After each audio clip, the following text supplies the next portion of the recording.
ಶುಭೋದಯ. ಶೃಂಗೇರಿ ಸುದ್ದಿಗೆ ಸ್ವಾಗತ. ಓದುತ್ತಿರುವವರು ಮಿಥುನ್ ಗುಡ್ಡೆತೋಟ. ಶ್ರೀ ಪರಾಭವನಾಮ ಸಂವತ್ಸರ, ಉತ್ತರಾಯಣ, ವಸಂತ ಋತು, ಚೈತ್ರ ಮಾಸ, ಕೃಷ್ಣ ಪಕ್ಷ, ಬಿದಿಗೆ, ಸ್ವಾತಿ ನಕ್ಷತ್ರ. ದಿನಾಂಕ 4-4-2026 ಶನಿವಾರ. ಮುಖ್ಯಾಂಶಗಳು: ಮಕ್ಕಳಿಗೆ ಬೇಸಿಗೆ ಶಿಬಿರ, ವಿದ್ಯಾರ್ಥಿಗಳಿಗೆ ರಾಮಾಯಣ ಪರೀಕ್ಷೆ. ಸುದ್ದಿಯ ವಿವರ. ಸಮಯ ಎಂಬುದು ಅಮೂಲ್ಯ. ಶಾಲೆಗೆ ಬೇಸಿಗೆ ರಜೆ ಇದ್ದರೂ ರಜೆಯನ್ನು ವಿದ್ಯಾರ್ಥಿಗಳು ಸದುಪಯೋಗಪಡಿಸಿಕೊಳ್ಳಬೇಕು ಎಂದು ಕ್ಷೇತ್ರ ಶಿಕ್ಷಣಾಧಿಕಾರಿ ವರಲಕ್ಷ್ಮಿ ಹೇಳಿದರು. ಮರ್ಕಲ್ ಗ್ರಾಮ ಪಂಚಾಯಿತಿಯ ಗಂಡಘಟ್ಟ ಸರ್ಕಾರಿ ಹಿರಿಯ ಪ್ರಾಥಮಿಕ ಶಾಲೆಯಲ್ಲಿ ಗುರುವಾರದಿಂದ ಆರಂಭವಾದ ಬೇಸಿಗೆ ಶಿಬಿರ ಕಲಾ ವಸಂತ 2026 ಕಾರ್ಯಕ್ರಮದಲ್ಲಿ ಮಾತನಾಡಿದರು. ಮುಖ್ಯ ಶಿಕ್ಷಕಿ ವಿಜಯ ಮಾತನಾಡಿ, ಕಳೆದ 3 ವರ್ಷದಿಂದ ಶಿಬಿರ ಏರ್ಪಡಿಸಲಾಗುತ್ತಿದೆ ಎಂದರು. ಶಟಲ್ ಸ್ಪರ್ಧೆಯಲ್ಲಿ ರಾಷ್ಟ್ರೀಯ ಕ್ರೀಡಾಕೂಟದಲ್ಲಿ ಭಾಗವಹಿಸಿದ್ದ ಉನ್ನತಿಯವರನ್ನು ಗೌರವಿಸಲಾಯಿತು. ನಂತರ ವಿದ್ಯಾರ್ಥಿಗಳೊಂದಿಗೆ ಸಂವಾದ ನಡೆಸಿದರು. ಕಾರ್ಯಕ್ರಮದಲ್ಲಿ ತಾಲೂಕು ದೈಹಿಕ ಶಿಕ್ಷಣಾಧಿಕಾರಿ ಸಿದ್ದರಾಜು, ಶಾಲಾ ಎಸ್ಡಿಎಂಸಿ ಅಧ್ಯಕ್ಷ ಅರವಿಂದ, ಜಯರಾಮ್, ಸುಧೀರ್ ಹೆಗಡೆ, ಶಿಕ್ಷಕಿ ಸುಜಾತ ಇದ್ದರು.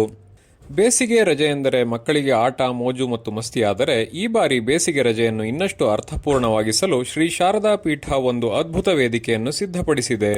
ಶ್ರೀಮಠದ ಶೈಕ್ಷಣಿಕ ಉಪಕ್ರಮವಾಗಿರುವ ಬಾಲಭಾರತಿ ವತಿಯಿಂದ ಶಾಲಾ ವಿದ್ಯಾರ್ಥಿಗಳಿಗಾಗಿ ಶ್ರೀಮದ್ ರಾಮಾಯಣ ಪರೀಕ್ಷೆಯನ್ನು ಆಯೋಜಿಸಿದೆ. ಶ್ರೀಮಠದ ಉಭಯ ಜಗದ್ಗುರುಗಳ ಆಶೀರ್ವಾದದೊಂದಿಗೆ ನಡೆಯಲಿದ್ದು, ಮಕ್ಕಳಲ್ಲಿ ಸನಾತನ ಧರ್ಮದ ಕಾಲಾತೀತ ಬುದ್ಧಿವಂತಿಕೆಯನ್ನು ಬೆಳೆಸುವ ಹಾಗೂ ಬೇಸಿಗೆಯ ರಜೆಯಲ್ಲಿ ರಾಮಾಯಣವನ್ನು ಅಧ್ಯಯನ ಮಾಡುವ ಅವಕಾಶ ಮಕ್ಕಳಿಗೆ ದೊರೆತಿದೆ. ಮೇ 9ರಂದು ಬೆಳಗ್ಗೆ 10 ಗಂಟೆಗೆ ಮೊದಲ ಹಂತದ ಪರೀಕ್ಷೆ ನಡೆಯಲಿದ್ದು, ಮೇ 23-24ರಂದು ಕ್ವಾರ್ಟರ್ ಫೈನಲ್, ಸೆಮಿಫೈನಲ್ ಮತ್ತು ಫೈನಲ್ ಪರೀಕ್ಷೆ ನಡೆಯಲಿದೆ. ಈ ಪರೀಕ್ಷೆಯನ್ನು ವಿದ್ಯಾರ್ಥಿಗಳ ವಯೋಮಾನಕ್ಕೆ ಅನುಗುಣವಾಗಿ 2 ಪ್ರಮುಖ ಹಂತದಲ್ಲಿ ನಡೆಸಲಾಗುತ್ತಿದೆ. ಹಂತ 1 4ನೇ ತರಗತಿಯಿಂದ 6ನೇ ತರಗತಿಯವರೆಗೆ ವ್ಯಾಸಂಗ ಮಾಡುತ್ತಿರುವ ವಿದ್ಯಾರ್ಥಿಗಳಿಗೆ, ಹಂತ 2 7ನೇ ತರಗತಿಯಿಂದ 10ನೇ ತರಗತಿಯವರೆಗೆ ವ್ಯಾಸಂಗ ಮಾಡುತ್ತಿರುವ ವಿದ್ಯಾರ್ಥಿಗಳಿಗೆ ನಡೆಸಲಾಗುತ್ತದೆ. ರಾಮಾಯಣದ ಕುರಿತು ಆಳವಾದ ಜ್ಞಾನ ಬೆಳೆಸಿಕೊಳ್ಳುವ ವಿದ್ಯಾರ್ಥಿಗಳಿಗೆ ಕೇವಲ ಜ್ಞಾನವಷ್ಟೇ ಅಲ್ಲ, ನಗದು ಬಹುಮಾನವೂ ಇದೆ. ಸ್ಪರ್ಧೆಯಲ್ಲಿ ವಿಜೇತರಾದವರಿಗೆ ಪ್ರಥಮ ಬಹುಮಾನ 50,000 ರೂಪಾಯಿ, ದ್ವಿತೀಯ ಬಹುಮಾನ 40,000 ರೂಪಾಯಿ, ತೃತೀಯ ಬಹುಮಾನ 30,000 ರೂಪಾಯಿ ಹಾಗೂ ವಿಶೇಷ ಬಹುಮಾನ 10,000 ನೀಡಲಾಗುತ್ತದೆ.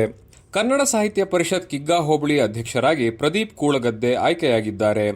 ಈಗಾಗಲೇ ಕೆರೆ ಗ್ರಾಮ ಪಂಚಾಯಿತಿಯ ಘಟಕದ ಅಧ್ಯಕ್ಷರಾಗಿ ಸೇವೆ ಸಲ್ಲಿಸಿದ್ದರು. ನಗರ ಸಂಚಾಲಕರಾಗಿ ಸೌಮ್ಯ ವಿಜಯಕುಮಾರ್ ಅವರು ಆಯ್ಕೆಯಾಗಿದ್ದಾರೆ.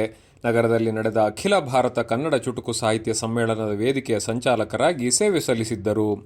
ತಾಲೂಕು ಕನ್ನಡ ಸಾಹಿತ್ಯ ಪರಿಷತ್ತಿನ ಮಹಿಳಾ ಘಟಕದ ಪ್ರಧಾನ ಕಾರ್ಯದರ್ಶಿಯಾಗಿ ಜ್ಯೋತಿ ಮಂಜುನಾಥ್ ಆಯ್ಕೆಯಾಗಿದ್ದಾರೆ ಎಂದು ಕನ್ನಡ ಸಾಹಿತ್ಯ ಪರಿಷತ್ತಿನ ಅಧ್ಯಕ್ಷ ಆಗುಂಬೆ ಗಣೇಶ್ ಹೆಗಡೆ ತಿಳಿಸಿದ್ದಾರೆ.